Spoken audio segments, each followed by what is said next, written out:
Good morning, ladies and gentlemen. Good morning, all U.S. Constitution protects all lives matter members out there. Good morning to our dear members of Congress and Senate who are attacking the individual treasonists that are amongst them and mutineerists. And good morning to our dear President Donald J. Trump and J.D. Vance, who will later on deal with them. It's we the people, for the people, by the people.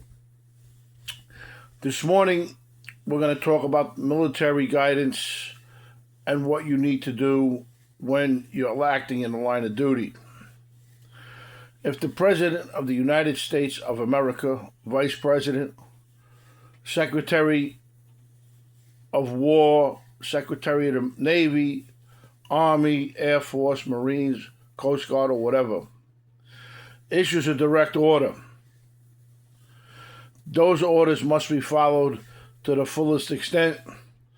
Then, if you feel that those orders were in violation of a U.S. constitutional right, law, or policy of the military, you are going to report it to your subordinates and also to your superiors. But in the interim, you must carry that out.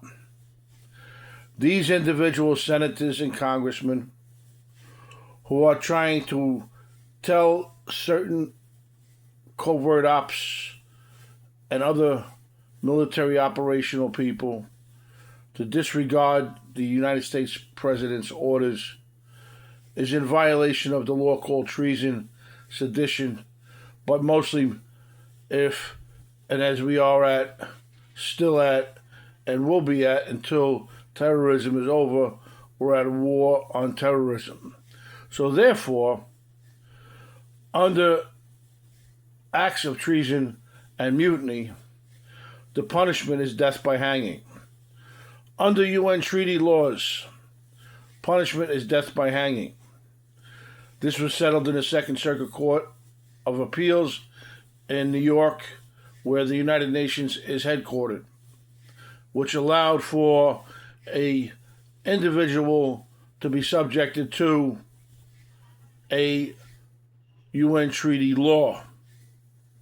And such law is applicable in the United States and within the confines of the Second Circuit, since the UN is headquartered here. But since our nation's capital is the nucleus of the United States, the individuals can be tried in Washington, D.C. A public trial and a public hanging. And such public hanging of these treasonists should take place no other than the rotunda by the Washington Monument, which has open fields for all to see. At high noon, when the sun glares down, you could see for quite a few miles. I've been there several times. It's a beautiful area, and it's a beautiful place to have a hanging for these type of people and to show the world, let alone this country, that this is what happens when you violate the law. And this is not Sharia law. This is standing law since oblivion, since the start of this country, since the inception of the United Nations, which took bits and pieces of every country's laws and came up with a UN treaty articles to follow as law. And they established a court, an international court called The Hague, which is headquartered in the Netherlands. But the United Nations is headquartered here.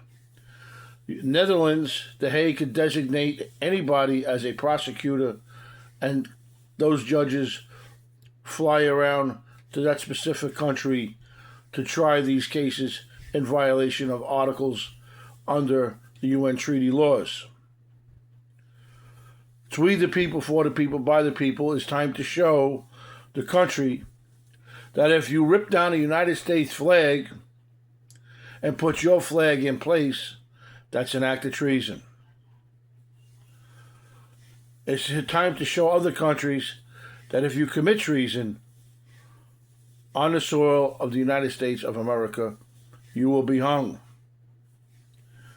And if you attack a United States military person while on duty, protecting, willfully and knowingly, the capital of the United States of America, and you attack them, is like attacking the United States President or the White House. These umbrellas of protection should be put in place, and death by hanging should be reaffirmed by law and enacted by the Senate and Congress. This will send a message throughout the world. You wanted to change laws into Sharia? Well, we'll give you a little bit of pieces of Sharia law. You burn a flag, you'll be hung. You rip a flag down and put your flag up in place, that's an act of treason, and you will be treated as an enemy combatant, since this is on the soils of the United States of America, and that's a sign that you are attempting to take over that territory within the confines of the United States of America, which is an act of aggression, and such act of aggression will not be stand for. Such act of aggression by enemy combatants, whether you are American born or not,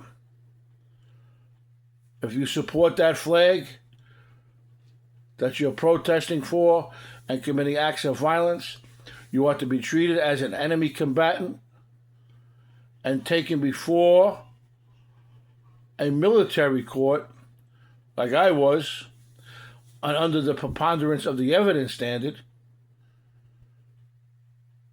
And those videos showing your face acting in an act of aggression and in combative state as proof, then you will be hung.